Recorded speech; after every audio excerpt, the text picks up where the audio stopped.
Avez-vous déjà entendu parler de Tatsuko Horikawa ?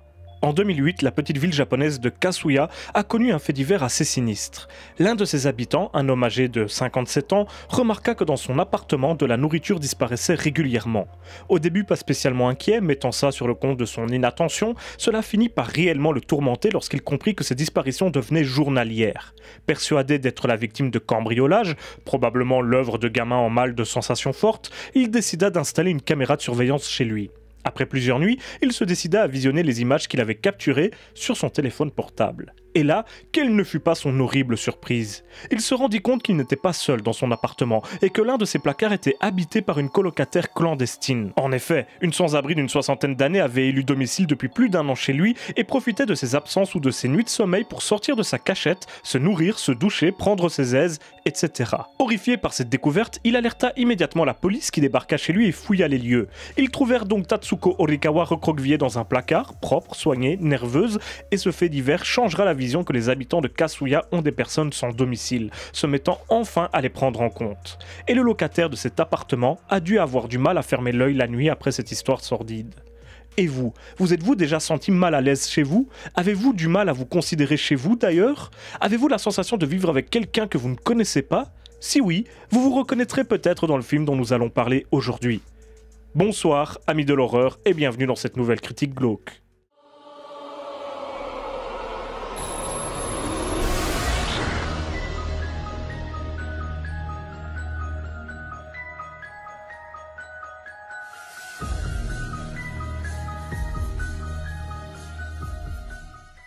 En 2019, lors de la 58e semaine de la critique du Festival de Cannes, le film Vivarium fut présenté par son réalisateur, l'encore méconnu irlandais Lorcan Finnegan, et remportait un certain succès. Sorte de thriller fantastico-horrifique, il nous fait suivre un jeune couple composé de Gemma, interprétée par Imogen Poots, et de Tom, joué par Jesse Eisenberg. A noter que ces deux comédiens apparaissaient déjà ensemble dans un autre film de 2019, The Art of Self-Defense de Riley Stearns. Et c'est un film que j'ai vraiment adoré et que je ne peux que chaudement vous recommander. Nous suivons donc ce jeune couple qui cherche à acheter une maison, mais qui pour le moment ne trouve pas le logement de ses rêves. Un peu par hasard, ils vont tenter leur chance chez une espèce d'agence immobilière dont un certain Martin, personnage très louche, est le représentant. Il arrive à les convaincre, voire même plus ou moins à les obliger, c'est selon, de les suivre jusqu'à une espèce de banlieue nommée Yonder. Là-bas, d'innombrables demeures rigoureusement identiques les attendent, chacune affublée de leur petit jardinet de ville et surtout de cette horrible couleur vermente à gerber. Rapidement, le jeune couple sait qu'il ne prendra pas la maison, qui porte le numéro 9, que leur propose ce cher et étrange Martin.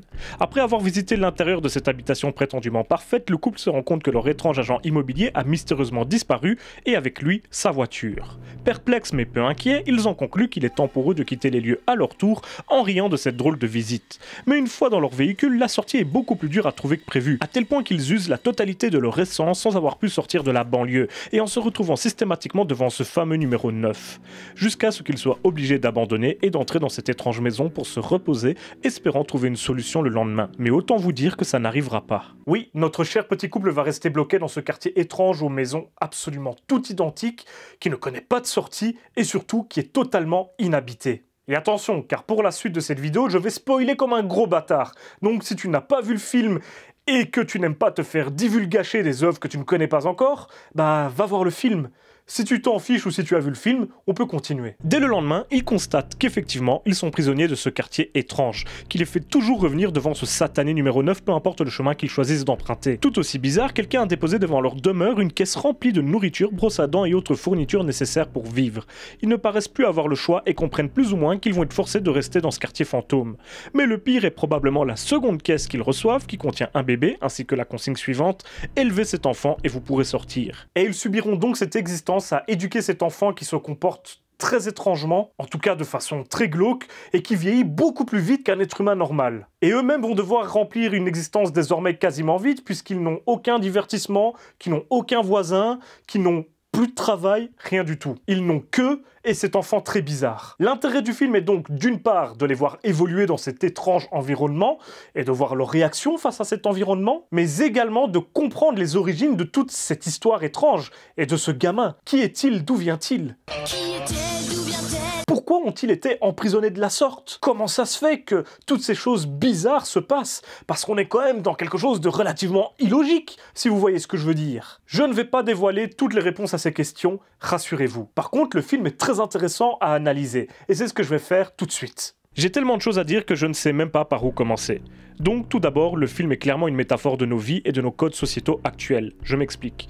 Tout d'abord, ils sont forcés à rester dans une maison, dans laquelle ils n'ont pourtant pas envie de vivre. Ça fait référence aux logements dans lesquels la plupart d'entre nous vivent, qui ne sont pas ceux de nos rêves, loin de là, mais ceux qu'on a su se payer. Parce qu'avoir une maison est clairement un objectif social, un but qu'on nous met dans la tête depuis que nous sommes tout petits comme un élément à obligatoirement posséder pour réussir sa vie. Cette notion d'accomplissement social dans laquelle nous sommes tous enfermés concerne également le bébé du film. C'est simple, ils sont forcés d'avoir un bébé et de l'élever, comme la pression sociale exercée contre nous depuis que nous sommes tout petits, qui consiste à présenter le fait de fonder une famille comme une fin en soi, un objectif de vie. Le film présente ce couple comme deux parents obligés d'élever leur enfant, devenant en quelque sorte son esclave, libéré uniquement lorsque celui-ci sera adulte et quittera le domicile familial. Mais n'est-ce pas le cas pour chaque parent qui élève un gosse? On consacre désormais notre vie à notre enfant, acceptant par là des moments insupportables comme ses caprices et le fait de s'en occuper à longueur de temps. Puis on ne se retrouve soi-même qu'une fois la tâche accomplie lorsqu'il est devenu assez grand pour aller reproduire ce schéma de son côté. Un éternel recommencement à nouveau bien imagé par le film, avec cet enfant qui va prendre la place d'un autre enfant une fois adulte pour retrouver d'autres futurs parents pour un autre individu comme lui, et ainsi de suite. Attention, je vais anticiper certains de vos commentaires, en tout cas certains commentaires de certains abonnés. Je préfère le faire. Bien sûr, avoir un enfant, c'est avant tout de l'amour, quelque chose de positif. Mais sérieusement, en tant que parent, vous ne pouvez pas non plus nier toutes les contraintes que ça sous-entend. N'est-ce pas? C'est une énorme responsabilité qui oblige de changer un petit peu de train de vie, de mode de vie plutôt. Vous ne pouvez pas non plus nier le fait que fonder une famille, créer et élever sa progéniture, c'est également une norme sociale imposée depuis des siècles dans notre société, au-delà de toute notion de survie de l'espèce, de vieillissement de la population ou que sais-je encore. Le travail également est l'objet d'une métaphore intéressante. Tom essaye de creuser dans son jardin puis dans sa cave sans qu'on comprenne trop ce qu'il cherche. C'est, comme il le dit lui-même, la seule chose qu'il sait faire et il veut pouvoir le faire. Cela lui permet de ne pas devenir fou tout en lui donnant l'illusion qu'il avance vers la liberté. À nouveau, ne peut-on pas y voir là la description même du travail dans notre société? Creuser un trou toute la journée n'est pas vraiment une activité productive, ni même essentielle à aucun niveau, comme beaucoup de nos jobs à tous. Pire encore, à la fin du film, il est enterré dans son propre trou, et on peut donc dire qu'il a passé tout le métrage à creuser sa propre tombe. Ce n'est guère optimiste, mais ça représente bien le travailleur lambda qui passe l'entièreté de son existence à bosser avant de rejoindre la tombe. Bref, on passe tous notre vie à exercer des choses futiles et inutiles, à passer littéralement à côté de notre propre existence. Ouais. C'est ma vidéo la plus joyeuse. Le vide de ce quartier immense aux maisons toutes identiques les unes aux autres symbolise aussi plutôt bien la solitude de ces banlieusards ou citadins vivant dans des quartiers surpeuplés mais dont ils ne connaissent pourtant aucun de leurs voisins, ne leur parlant jamais, leur monde étant uniquement composé de leur petite maison, leur petite famille, avec éventuellement leur petit poste de télé et leur petite voiture. Car oui, notre couple a une télévision, mais il ne comprend rien à ce qu'il s'y passe, puisqu'elle ne propose que d'étranges successions de formes abstraites en noir et blanc, accompagnées d'un son purement insupportable. Cette séquence passionne pourtant leur gamin qui passe des heures à fixer cet écran malgré l'incompréhension de ses parents de fortune. La manipulation de la télé qui commence dès l'enfance est donc également bien représentée. Quel parent n'a jamais laissé son fils ou sa fille quelques heures devant le poste histoire d'avoir la paix? Et la télévision est incontestablement un outil de propagation de ces normes sociales très puissant. Le seul moment où les personnages pourront réellement se divertir, voire même s'amuser, c'est lorsqu'ils danseront au son de la musique qu'ils auront mise dans leur voiture, jusqu'à ce que celle-ci soit vidée de toute sa batterie. À ce moment-là, même le gamin, qui n'a pourtant pas l'air de ressentir grand-chose, ou en tout cas ressent les choses fort différemment de nous, se met à s'enjailler sur la musique. Il se laisse gagner par l'amusement et danse même avec ses parents. C'est ça, vivre, s'amuser, profiter de l'instant présent. En tout cas, c'est ce genre de divertissement qui nous permet d'oublier à tous qu'un jour ou l'autre, on va mourir. Et ouais, je sais pas si t'es au courant, mais tu vas crever. Moi aussi. En tout cas, une chose est sûre, c'est que cet enfant parasite a accepté l'idée de la mort un peu comme l'aurait fait un robot. C'est comme ça, c'est normal, on peut pas y échapper. Il a un plan de vie, vraiment, littéralement un schéma de vie qu'il suit à la lettre. Ce que nous, les humains, ne sommes pas censés faire. Et pourtant, c'est finalement un petit peu ce qu'on fait. On va acheter notre petite maison, s'installer, fonder une petite famille, aller à notre petit travail, dans notre petite auto. etc., etc. Jusqu'à ce qu'on soit tous mis dans notre petite tombe. C'est vraiment chouette comme perspective. Sinon, le film reste volontairement évasif sur l'origine de toute son histoire, et ça n'en est que plus positif. Pas vraiment d'explication sur comment fonctionne ce monde, de toute évidence fantastique, avec ses nuages tout droit sortis d'un tableau de Magritte, sa météo parfaite qui reste inchangeable chaque jour de l'année, sa pelouse aussi exemplaire que factice, etc. En fait, ce monde ressemble à celui de certaines publicités. On essaie de nous présenter un univers tellement parfait qu'il en devient juste effrayant, qui provoque un certain malaise chez nous spectateurs. Tout y est homogène, pensé comme pour une bande dessinée artificielle. Quant à l'origine de ces parasites, ce sont des humanoïdes de toute évidence reptiliens, de véritables parasites de l'être humain qu'ils utilisent pour élever leurs petits. On dirait le coucou, parasite des oiseaux qui pond ses œufs dans les nids d'autres piafs afin que ceux-ci couvrent ses propres petits puis les nourrissent et qui ouvre d'ailleurs le film comme un annonciateur du spectacle qui suivra. Ces créatures reptiliennes peuvent donc encore alimenter une mythologie qui existe déjà, notamment dans les sphères complotistes, comme quoi certaines créatures mi-hommes, mi-reptiles contrôleraient en fait le monde en secret. Bon, ici ce n'est pas exactement ça, on ne sait pas si elles contrôlent vraiment quoi que ce soit, tout ce qu'on sait c'est qu'elles se servent de l'être humain pour éduquer leurs petits. Le film est une coproduction belgo-irlando-danoise, et l'origine irlandaise de son réalisateur n'est pas anodine.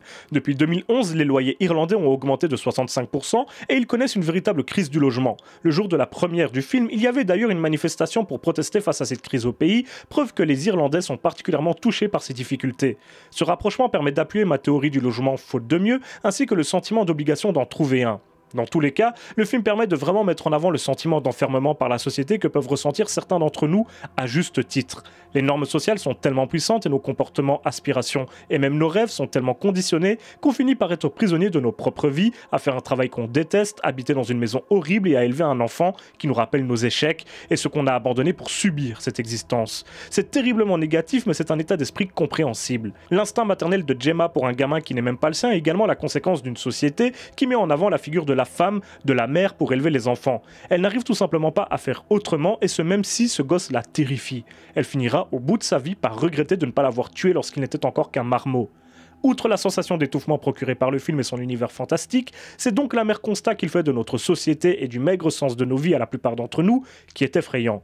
Bien sûr, c'est une vision assez extrême qui rejette les aspects potentiellement positifs de cette existence, mais elle n'en reste pas moins juste et acerbe sur pas mal de points, et ne manque pas de faire réfléchir sur la place que nous occupons au sein de notre environnement. Est-elle le résultat de nos propres choix ou d'un cheminement qui nous a été imposé au bout d'un long processus sociétal?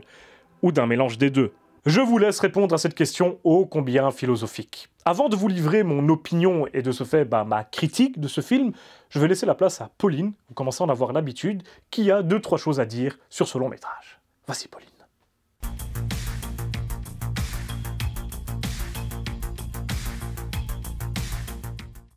Alors j'ai absolument adoré ce film, donc que ce soit les décors, les personnages, l'histoire, le scénario, tout m'a convaincu. Donc j'étais dedans vraiment du début à la fin, et pour moi c'est déjà un pari gagné, parce qu'apparemment il paraît que je m'endors parfois devant les films, mais bon ça, faut pas le dire. J'ai trouvé ça aussi assez incroyable, l'angoisse que le film dégageait, c'est-à-dire que on n'aimerait tellement pas être à la place des personnages, de se retrouver dans cette maison enfermée avec un gosse horrible qui crie tout le temps, qui est juste insupportable, qui est pas humain au final, même si à un moment du film on se dit en fait il y a une once d'humanité en lui, au final à la fin, ça veut rien dire au final à la fin.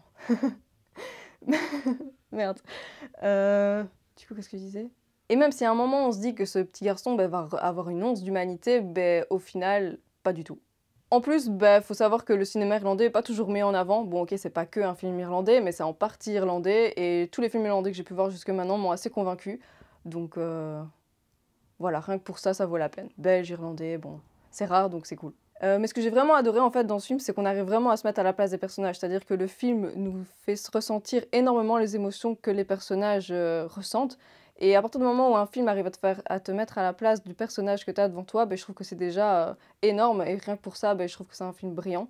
Donc tout ce que je peux vous conseiller, c'est de le voir au moins une fois, et si vous êtes convaincu, de le revoir, et peut-être de le revoir par la suite. Voilà. Et merci à Pauline pour cette intervention ô combien appréciée. Et maintenant, nous allons pouvoir vérifier comme d'habitude si nos avis divergent. Eh bien, j'ai trouvé le film fort sympathique. D'une part, son univers qui a de quoi rendre claustrophobe m'a vraiment mis mal à l'aise, et donc mention spéciale à l'esthétique du métrage entier, à commencer par ses décors et à cette banlieue qui a tout de la prison. Il faut savoir que l'équipe du film a construit 3 maisons pour l'occasion et que les différentes ficelles qu'elle a utilisées pour les multiplier fonctionnent à merveille. On croit à ce labyrinthe surnaturel et on n'a clairement pas envie de s'y perdre. Les couleurs sont toutes très bien choisies et la colorimétrie les rend bien hideuses comme il faut. On a l'impression de se perdre dans un spot publicitaire propagandiste des années 50 qui essaie de donner une image très positive mais qui n'arrive à faire que tout l'inverse. Les personnages sont le grand point fort de ce film, ils sont bien écrits, intéressants et ont tous un but précis, servant l'idéologie que le film tente de mettre en avant. Celui qui m'a le plus impressionné est probablement celui de l'enfant, qui a fini par devenir simplement terrifiant de par son étrangeté, et à plus d'un moment j'ai eu envie de lui enfoncer le crâne dans un mur. Et je vous rassure, je n'ai pas d'enfant. Le scénario, lui, ne se suit pas comme une histoire ordinaire. Ce n'est pas là qu'il a de l'intérêt. Ses rebondissements, passé la surprise de l'idée de départ, ne sont pas forcément ce qui fait son sel. Le plus intéressant est l'évolution de ses personnages. Peu importe que l'origine des créatures ou de leur pouvoir ne soit pas développée plus que ça, c'est même une qualité selon moi et ne doit pas être considéré comme une erreur de scénario. Encore une fois, l'idée était de présenter un concept qui singe certains de nos mécanismes sociaux et d'en faire un métrage fantastique. Ou l'inverse, à vous de voir. Le peu de comédiens qui apparaît à l'écran joue bien et surtout la mise en scène de Finnegan, son relevé du génie, appuie à merveille les sentiments qu'il essaie de provoquer chez son spectateur. Ses plongées verticales sur le quartier fantôme et ses maisons identiques, encore une fois, procurent une sensation de malaise et d'enfermement diablement efficace. Encore une fois, ce n'est pas du jamais vu, mais on est sur un niveau de maîtrise tout de même appréciable. En gros, c'est un film que j'ai beaucoup apprécié pour son côté anxiogène et son univers fantastique que j'ai trouvé vraiment intéressant et qui a su m'embarquer. Enfin bon, c'est déjà la fin de cette critique glauque, j'espère que vous l'aurez apprécié. Comme d'habitude, si c'est le cas, petit pouce bleu, commentaire, abonnement, partage, tout le tralala, tu connais. On se retrouve très bientôt pour une autre vidéo pour parler de cinéma d'horreur. J'espère que vous serez au rendez-vous, j'espère que vos proches et vous-même vous portez tous bien. On se revoit donc très bientôt, mais surtout d'ici là, n'oubliez pas, si vous avez peur, c'est que vous êtes toujours en vie.